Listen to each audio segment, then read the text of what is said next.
What's going on, Guardians? It's Tizzle here, and in this video we have a different kind of build video for you. It is different because the subclass itself does not even matter that much. All that matters is you have two pieces of gear, a hand cannon and the exotic boots for Hunter Lucky Pants. If you have that combination, then you'll be able to absolutely wreck champions in any manner of content, including solo grandmasters. I ran this build in some GMs and even the solo Mars Battleground GM, and I cannot tell you how impressed I was with this build. And then I decided to take it into a Master Loss sector just to see how good it really is. I mean, if it wrecks in GMs, then surely it will destroy Master level champions, and holy cow does it ever. The background gameplay is a 3-minute Master Loss sector, and I was not even going for speed. I was just trying to showcase the power of the build. And as you can see, I melt champions in mere seconds. So let's talk about what is going on here. As I already said, this centers around the exotic boots Lucky Pants, so let's look at them. Over 2 years ago, they got a rework and became a go-to to run with hand cannons, but they are stronger now than ever thanks to a new legendary hand cannon and a new seasonal artifact mod. So the boots themselves have the intrinsic trait illegally modded holster.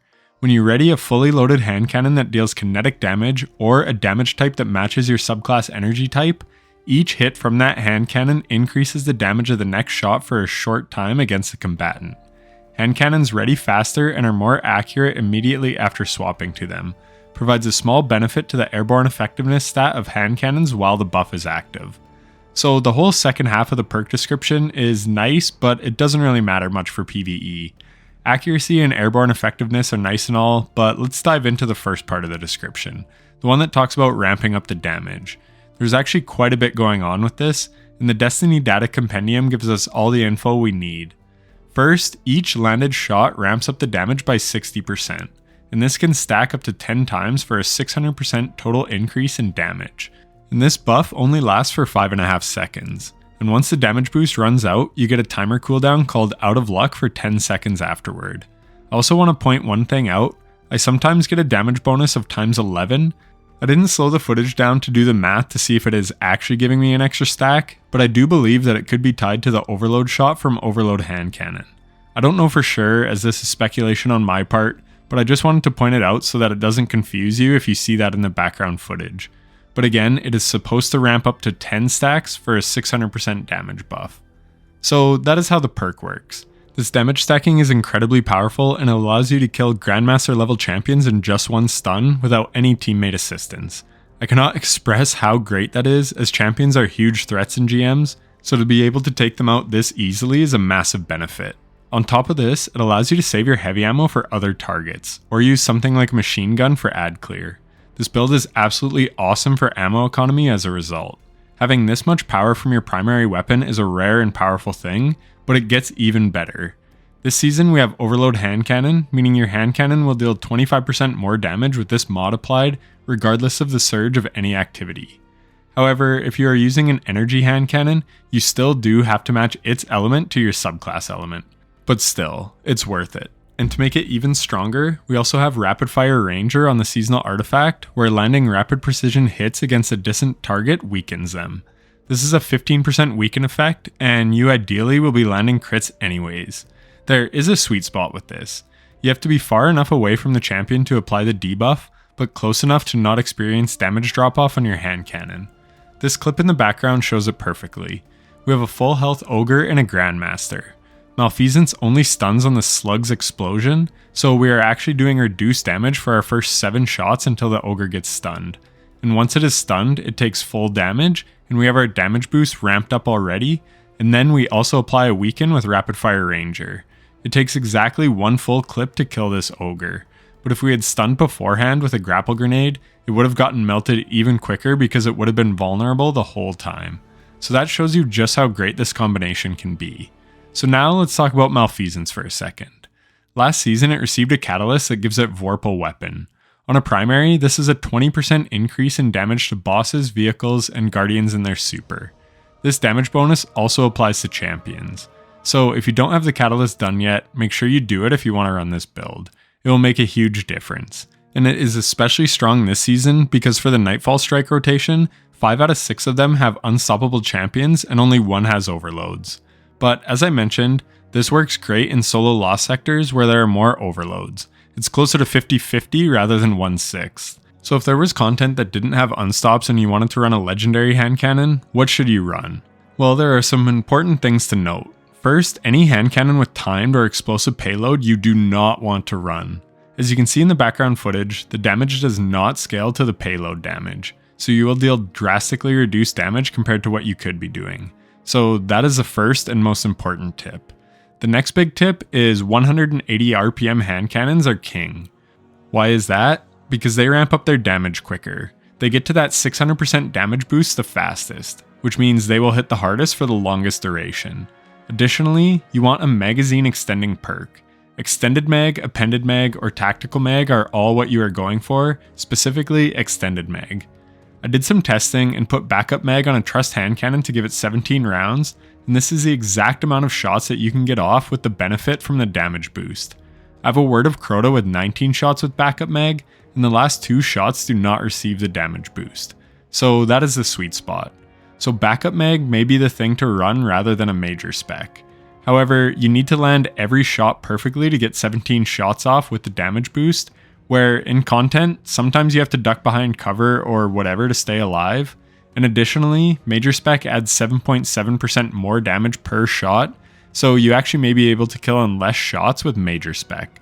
So it really depends on the content that you're running and your hand cannon roll. My Word of Crota at base with appended mag has 15 shots, so on this I would run a major spec, because 15 is still lots of shots, and backup mag giving 19 shots gives you 2 wasted shots.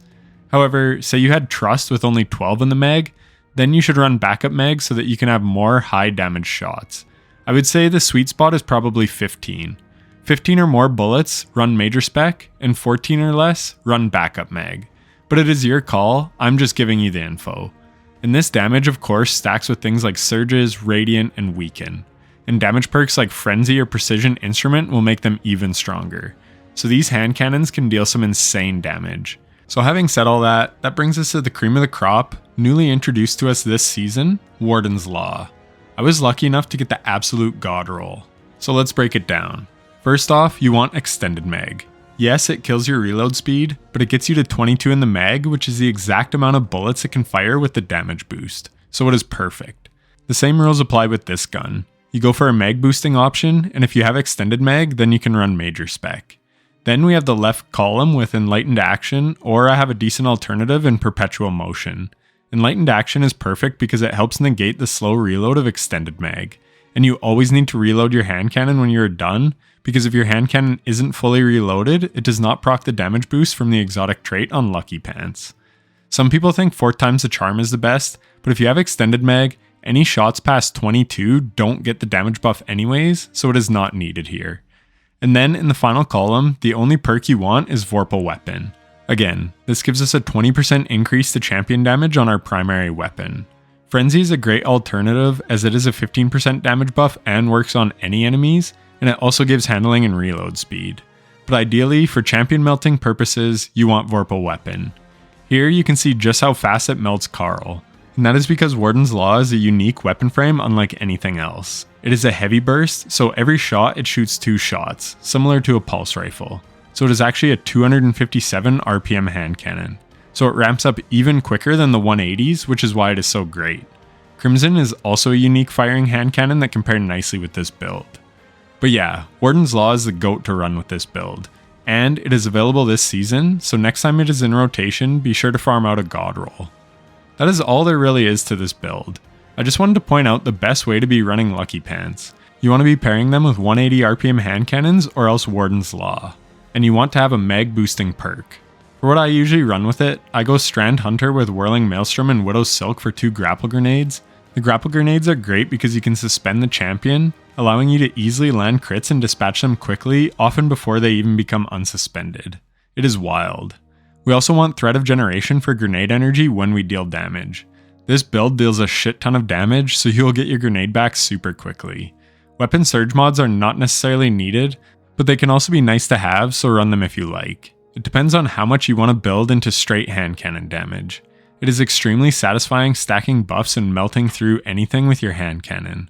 But as you can see in the background footage, it puts in work even without surges. Again, if I can melt an ogre in just 1 stun in a Grandmaster, then you really don't need any more firepower than that. And that is going to do it for the video. I hope it was helpful and that you learned something. And if you did, then leaving a like would be greatly appreciated. And if you want more helpful Destiny 2 content in the future, then be sure to subscribe. I can't stress enough how great this build is in endgame. I've honestly been addicted to running it lately, so I highly suggest trying it out. I will leave my build in a dim link in the description, but again, it is not that complicated.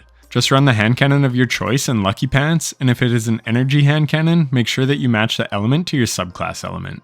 Anyways, if you watched this far, then I thank you so much for watching to the end. Happy champion melting, and take care.